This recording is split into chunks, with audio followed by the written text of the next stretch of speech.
আপনারা সবাই এই মাকে একটু ভালো করে দেখুন আর এই মায়ের কথাগুলো শুনুন, তারপরে আমি কিছু বলছি। ছেলে যে মৃত্যু হলো তাতে আপনার কষ্ট হচ্ছে না? আমার কষ্ট, মার তো কষ্ট হবে, আমি সে কষ্ট দরকার নেই। ও যা কর্ম করেছে তাতেই গেছে আমার শান্তি।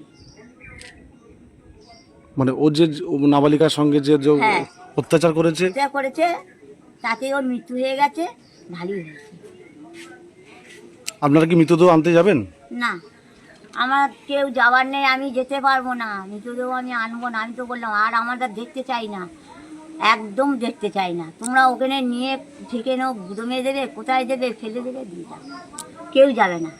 একজন মায়ের কতটা কষ্ট হলে ছেলের মৃতদেহ মানে ছেলের শেষ দেখাটা ও দেখতে চায় না।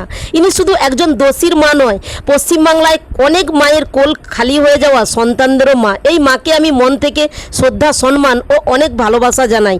আপনাদের মতামতটা কমেন্ট বক্সে জানিয়ে যাবেন, আর পারলে ভিডিওটা পশ্চিমবঙ্গের সকল জনগণের কাছে এই মায়ের আওয়াজটা তুলে দেবেন। এটাই বলার ছিল। হরে কৃষ্ণ, রাধে রাধে।